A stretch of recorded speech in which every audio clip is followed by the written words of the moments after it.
There was a little fellow by the name of Jose Jimenez. He was a ball turret gunner in our barracks, and he was flying with another crew this particular day, Neil's crew, Lieutenant Neil's crew. We were flying along, and that plane that little Jose was in, it got hit. He was right behind us. And some oil started spewing all over things. And they dropped back a little bit in the formation. And after they dropped back, I was still watching for little Jose, how he was doing. And I seen a shell go right up through that plane, right through the ball turret. And I thought, old Jose is a dead man. And they wound up going down in the North Sea. And they said that little Jose was the first one out of the plane. The pilot had told him to move out of that turret because he couldn't see any way on account of the oil. And they survived. Somebody picked him up. The Air Sea Rescue picked him up and took him back to England. And I still didn't know, at that time I didn't know about what happened to old Jose, you know. So one day I was just going out of the barracks and little Jose's ready to walk in. Jose, I thought you were dead. He said, so did I. And he told me what happened. I seen a P-51 pilot come that same day, in fact. A P-51 pilot,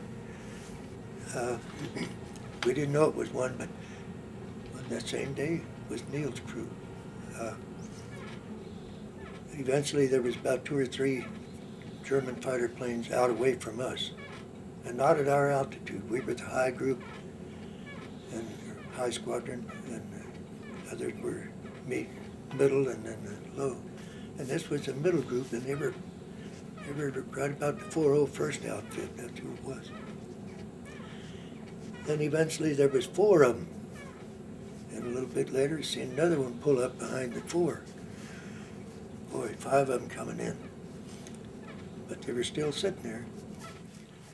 And the 5th one looked like he ran into the 4th one in line, and the 4th one went down, and the 5th one came up and shot the other one down, and number 3 man, and the other 2 kept going.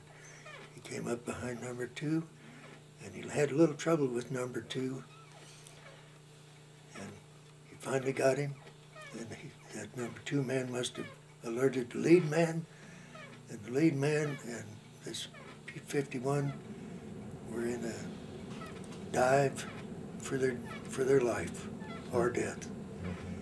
We watched them, and one of them hit the ground and exploded, and we didn't know which one it was.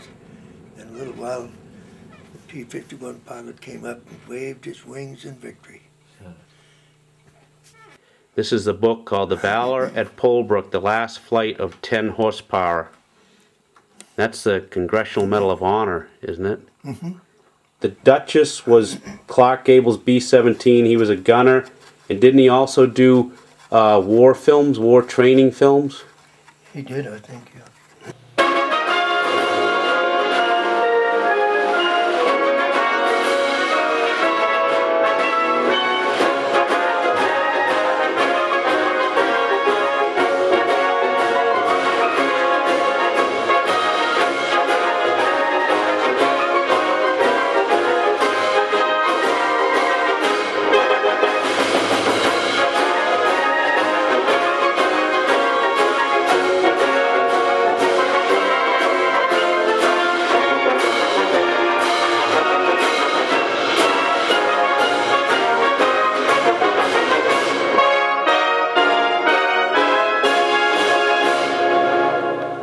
History with Smiley is partnered with the Barringer Crawford Museum and the Library of Congress for the Veterans History Project, where we're interviewing World War II veterans.